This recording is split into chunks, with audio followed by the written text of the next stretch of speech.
Hi there, and welcome to CinemaNerdz, the podcast. My name is Mike Tyrkus, and I am the editor-in-chief of CinemaNerdz.com, your destination for everything movies. At CinemaNerdz, we have coverage of movie news, trailers, reviews, as well as the occasional interview. Every week on this podcast, we will be offering our views on the latest film releases, such as our topic today. Although there are hundreds of film adaptations of Mary Shelley's Gothic horror masterpiece Frankenstein known to exist, few have captured the hearts of audiences as did James Whale's 1931 version starring Boris Karloff as the monster. Now, 93 years later, Oscar-winning director Guillermo del Toro has thrown his artistic hat into the proverbial ring, providing audiences with his unique own interpretation of Shelley's tale of science run amok. Del Toro approaches the tale of Victor Frankenstein as he has most of his other films.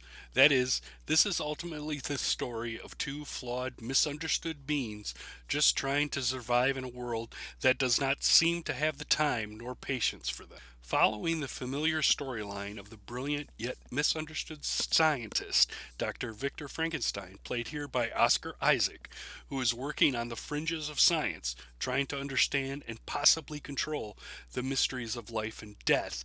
The story is set in motion when Harlander, a new benefactor played by Christoph Waltz, approaches Victor, offering to finance his experiments, provided he allows him to record Frankenstein's work. Frankenstein agrees, and the two set about preparing the patchwork man from various corpses to reanimate. My maker told his tale, and I will tell you mine.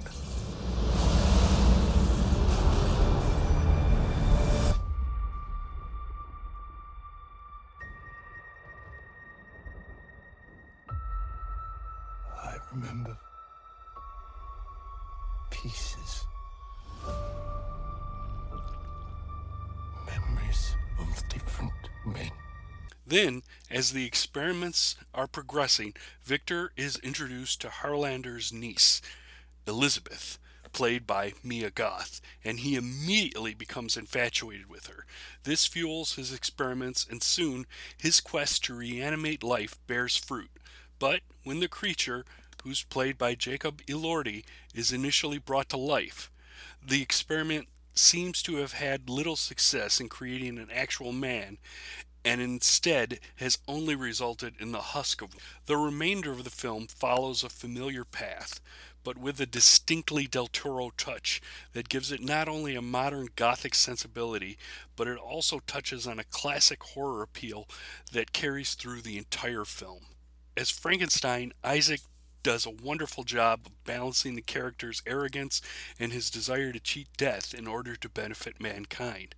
Likewise, Jacob Elordi's work as the creature affords him a humanistic journey of sorts that hasn't been touched on since Karloff attempted to continue a game of throwing flower petals into a lake by substituting Little Maria when the flowers ran out.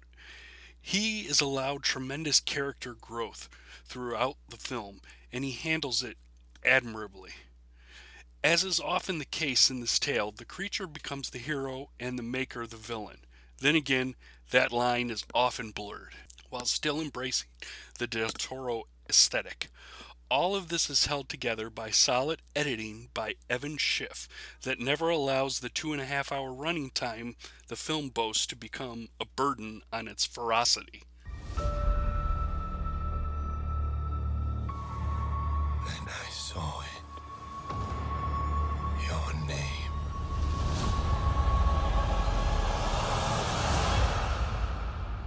Victor Frankenstein.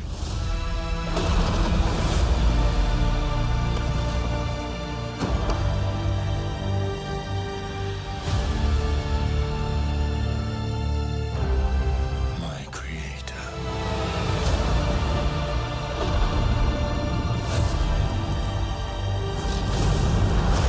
I demand a single grace from you.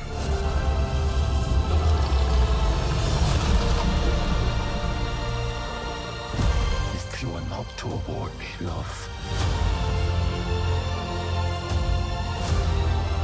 then I will indulge in rage.